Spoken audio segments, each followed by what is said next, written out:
आऊज़ु बिल्लाहि मिनश्शैतानिर्रजीम बिस्मिल्लाहिर्रहमानिर्रहीम। अस्सलामु अलैकुम। अगर आपको मेरी वीडियोस पसंद आ रही हैं, अगर कुरान पाक समझने में आपको इंटरेस्ट है, पढ़ने में इंटरेस्ट है, तो प्लीज़ मेरे चैनल को सब्सक्राइब लाजमी कर दीजिएगा और शेयर भी कर दीजिएगा ताकि आने वाली वीडियोस आपको वक्त पर मिलती रहें।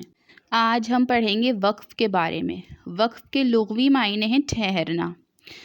इस्तिलाही तारीफ़ गैर मौसूल कलमे के आखिर में सांस और आवाज़ को रोककर इस कदर ठहरना कि सांस ना लिया जाए।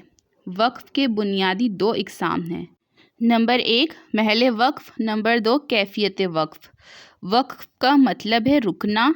तो जब हम रुकते हैं ना किसी आयत के एंड पर, आखिर पर, अगर किसी हर्फ पर ज़बर हो और हम वहाँ पर रुके तो हमने वहाँ पर भी ज़बर ज़ेर पेश दो ज़बर दो पेश हों तो हम जब वहाँ पर वक्फ़ करेंगे, वक्फ़ की हालत में जब हमने हुरूफ को साकिन करना होता है तो किस तरह करेंगे, आज इसी के बारे में हम जानेंगे। वक्फ़ की बुनियादी दो इक़साम हैं। नंबर 1 महल वक्फ़, 2 कैफ़ियत वक्फ़। डेफिनेशन में देखें कि महल वक्फ़ में ये जानना कि किस जगह वक्फ़ करना चाहिए और किस जगह नहीं। तो जब भी हम कुरान पाक पर पढ़ते हैं तो काफ़ी जगह ये लिखा होता है कि ये जो अलामत है ये वक्फ़ जायज़ की है या वक्फ़ मुताल्लिक़ी है। तो यहाँ पर हमने रुकना है या यहाँ पर नहीं रुकना। कहीं कहीं ऐसा भी लिखा होता है कि यहाँ आपने लाजमी रुकना है। कहीं पर ऐसा होता है कि आपने मिलाकर पढ़ना है और कहीं कहीं पर लिखा होता है कि ये यहाँ पर नहीं रुकना है। तो हम क्या करते हैं कि जहाँ हमने नहीं रुकना होता वहाँ रुक जाते हैं और जहाँ पर हमने रुकना होता है वहाँ पर मिलाकर पढ़ देते हैं। तो ये हम गलतियाँ करते हैं। आज हम इसी के बारे में पढ़ेंगे। तो महल वक्फ़ कहते हैं कि ये जानना किस जगह रुकना चाहिए और किस जगह नहीं। नंबर 2 कैफ़ियत वक्फ़। कैफ़ियत वक्फ़ किसे कहते हैं, यानी ये जानना कि कलमे के आखिरी हर्फ पर किस तरह वक्फ़ किया जाए। कलमा कहते हैं एक से ज़्यादा हुरूफ, एक को हर्फ कहते हैं और एक से ज़्यादा को हुरूफ। तो जो दो या दो से ज़ायद हुरूफ मिलकर बनता है वो कलमा कहलाता है, लफ्ज़ कहलाता है या कलमा कहलाता है। ठीक है, तो कोई भी लफ्ज़ हो इसके आखिर पर हम वक्फ़ करेंगे, रुकेंगे आखिर में, तो हम वहाँ पर कैसे करेंगे, कैसे पता चलेगा कि यहाँ हमने किस तरह रुकना है। यानी दो ज़बर की तनवीन हो तो कैसे रुकेंगे, ज़बर हो ज़ेर हो तो कैसे रुकेंगे, आज हम इसी के बारे में पढ़ेंगे। तो मैंने दो इक़साम बताई हैं, महल वक्फ़ और कैफ़ियत वक्फ़। तो महल वक्फ़ जो है ना इसके बारे में हम फ़िलहाल अभी नहीं पढ़ेंगे, ये हम जब पढ़ेंगे इंशाअल्लाह जब हम कुरान पाक स्टार्ट करेंगे। ठीक है, तो इसको फ़िलहाल हम छोड़ देते हैं। नंबर 2 पर जो है ये है कैफ़ियत वक्फ़। आज हम इसको जानेंगे। कैफ़ियत वक्फ़ की 5 इक़साम हैं। ठीक है, हमने पढ़ा वक्फ़ की बुनियादी 2 इक़साम हैं। नंबर 1 महल वक्फ़, नंबर 2 कैफ़ियत वक्फ़। ठीक है, लेकिन जो कैफ़ियत वक्फ़ है इसकी भी 5 इक़साम हैं। तो कैफ़ियत वक्फ़ की 5 इक़साम कौन सी हैं? नंबर 1 वक्फ़ बिल सुकून, 2 वक्फ़ बिल इस्कान, नंबर 3 वक्फ़ बिल इब्दाल, नंबर 4 वक्फ़ बिल इशमाम, नंबर 5 वक्फ़ बिल रोम। तो आज हम वक्फ़ बिल सुकून और वक्फ़ बिल इस्कान के बारे में जानेंगे कि वक्फ़ बिल सुकून और वक्फ़ बिल इस्कान किस हुरूफ पर होता है। तो अब ज़रा गौर से सुनें।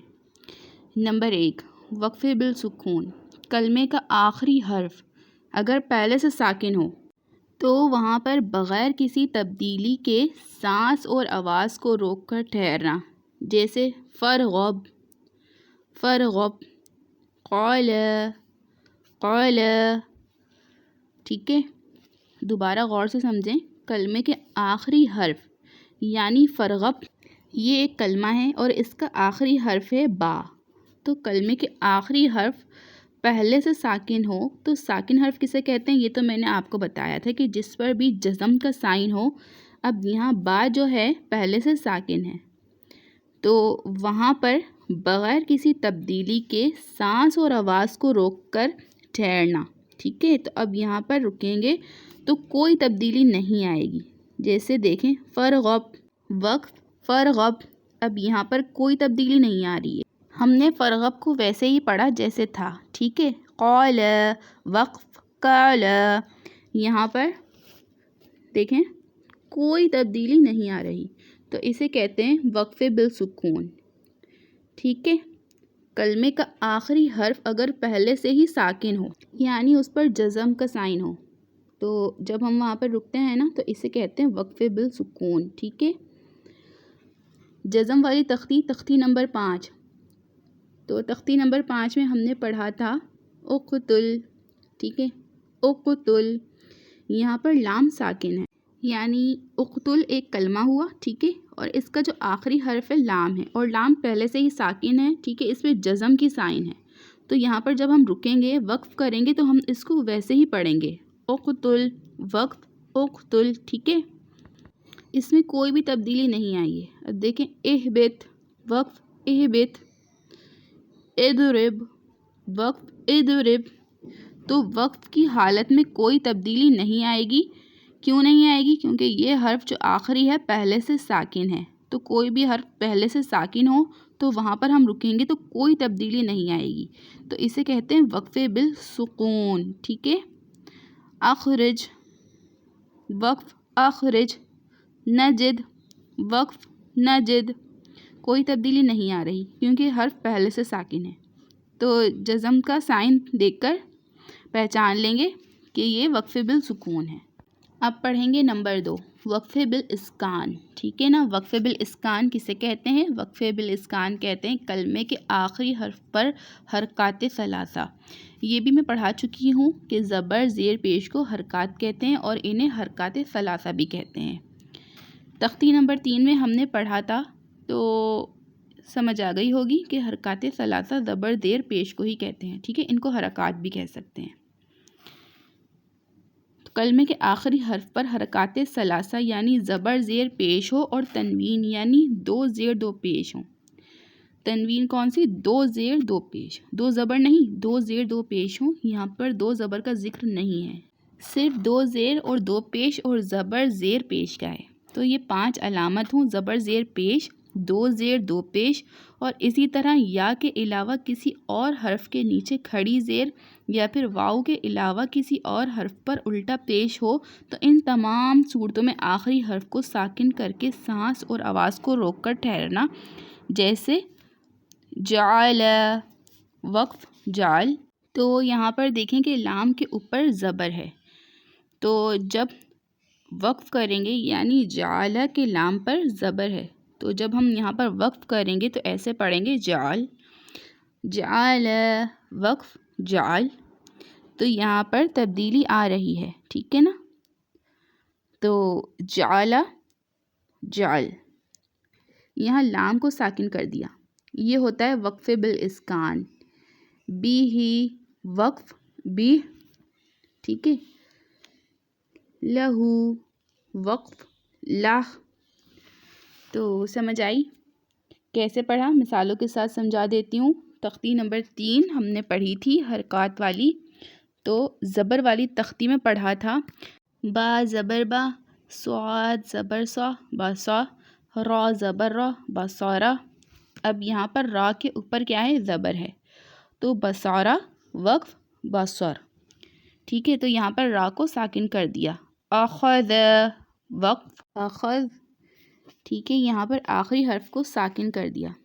تبدیلی لگی آپ کو پتہ؟ امر وقف امر.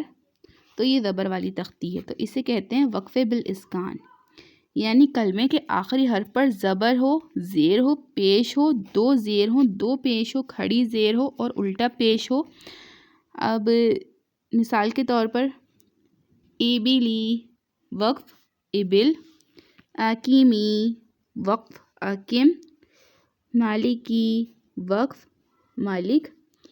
اسی طرح رسولو وقف رسول، لاہم وقف لاہم، اجلو وقف اجل، بدم وقف بدم، ذکرن وقف ذکر، قدر وقف قدر، کتب وقف کتب، بشر وقف بشر، سرور وقف سرور. سمجھ آیا آپ کو؟ تبدیلی پتہ لگی؟ اسے کہتے ہیں وقف بالاسکان. آج ہم نے جانا ہے وقف بالسکون اور وقف بالاسکان. اگر میں آپ کو سمپل طریقے سے سمجھاؤں تو وقف بالسکون کہتے ہیں الفاظ یا کلمے کا آخری حرف اگر پہلے سے ساکن ہوں تو وہاں پر بغیر کسی تبدیلی کے سانس اور آواز کو روک کر ٹھہرنا ہے، ٹھیک ہے۔ اگر وہ جیسے کہ یہ فرغب ہے تو ہم انہیں اس کو فرغب ہی پڑھنا ہے، یہاں پر کوئی تبدیلی نہیں آئے گی، تو یہ وقفے بالسکون۔ اب وقفے بالاسکان کیا ہے؟ الفاظ یا کلمے کے آخری حرف پر حرکات ثلاثہ یعنی زبر زیر پیش یا دو زیر دو پیش یا کے علاوہ کسی اور حرف کے نیچے کھڑی زیر یا پھر واو کے علاوہ کسی اور حرف پر الٹا پیش ہو تو ان تمام صورتوں میں آخری حرف کو ساکن کر کے آواز اور سانس کو روک کر ٹھہرنا، جیسے جعل سے جعل، ٹھیک ہے۔ تو میں امید کرتی ہوں آج کی دو جو میں نے آپ کو وقف کی اقسام سمجھائی ہیں کیفیت وقف کی، تو یہ آپ کو سمجھ آ گئی ہوں گی۔ انشاءاللہ آگے اس سے بہترین طریقے سے سمجھانے کی کوشش کروں گی۔ اپنی دعاؤں میں یاد رکھیے گا، میرے چینل کو سبسکرائب لازمی کر دیجیے گا، اور اپنی دعاؤں میں فلسطین کے مسلمانوں کو اور پوری امت مسلمہ کو یاد رکھیے گا۔ کچھ سمجھ نہ آئے تو معافی چاہتی ہوں، اور اللہ پاک بھی میری کمی و بیشی کو معاف فرمائے۔ السلام علیکم ورحمۃ اللہ وبرکاتہ۔